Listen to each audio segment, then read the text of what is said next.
Wait, have you ever hit a great goal? Only to think, that's it? Oh, all the time. We keep chasing milestones, but all too often the ultimate phase once we get there. Exactly. We keep chasing the idea of done. Graduation, check. Promotion, check. And retirement, check. But what if done is actually boring? What if the real magic happens when things are still left unfinished? Oh, I love that. Because think about it. The most successful people don't stop when they hit one goal. They keep going and they keep growing. That's what the real achievement is. That's right. And our next speaker believes that success isn't about finishing, but in continuing. Please welcome Joshua with our final talk of the evening, Unfinished by Design.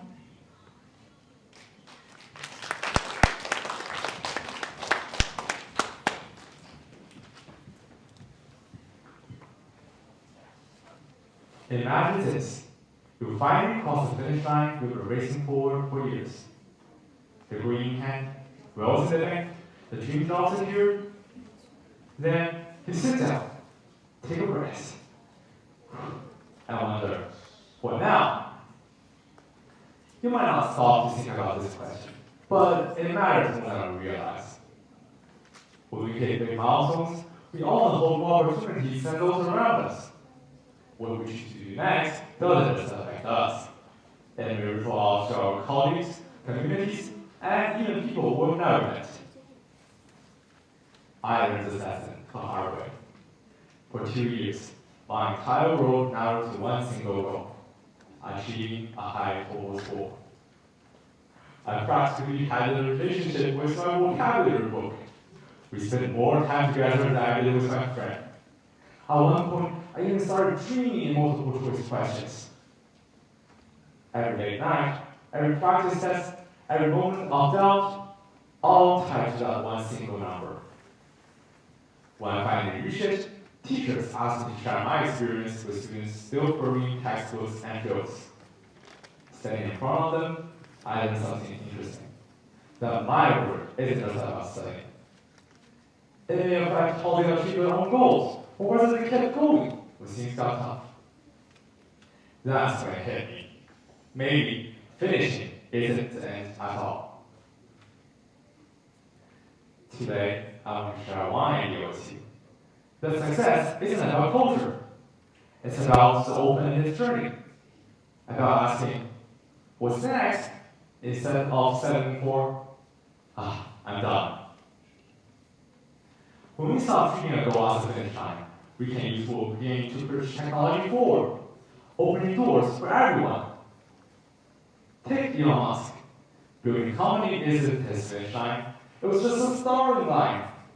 He poured his resources into rockets, chasing what many thought was impossible. I mean, some of us can't even get our Wi-Fi to connect, and he's out there connecting Mars. His work isn't about space, it's about expanding what humans believe we can achieve. Every field lunch, every tweak, every setback, all becomes part of the unfinished journey. He's not chasing a single endpoint, he's chasing progress. And in doing so, he keeps learning and pushing the rest of us to think bigger. But technology isn't the only way. Technology is dazzling, of course. But there are other unfinished journeys, helping those who still struggle for basic survival, for example. Meanwhile, some of us can't even share fries without keeping count. So, yeah, generosity starts small. Nearly 800 million people don't have enough food to eat. However, if we invest in sustainable solutions, teaching farmers to grow drought-resistant crops, build schools, break cycles of poverty, we make lasting changes. A farmer in Kenya who learns new techniques doesn't just feed his family once. He secures a future. A children who attend school doesn't just learn to read. She may become a doctor or teacher who transforms lives. Every community that grows larger tells us something new about resilience. This isn't a one-time act of giving. It's a commitment that evolves as we learn what works and what doesn't. And perhaps the most powerful on this journey is to speak up for those who cannot speak for themselves. Technology and strategy can do much, but they can't erase the pain of war and injustice. Think of the children living in war zones. They may receive food aid, yet still living in fear, still losing families and homes. Or think about communities that deny clean water and free treatment. When we use our influence to highlight these struggles, to demand for peace and fairness, we step into an unfinished fight. Change doesn't come overnight, but every time we rally others, we raise awareness and discover how much a single voice can matter. So let's return to the first question.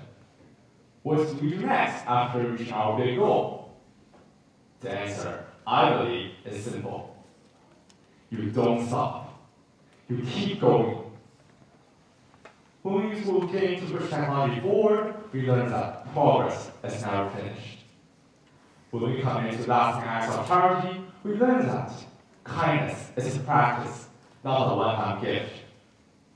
When we speak up for others, we learn that how much our voices are matter.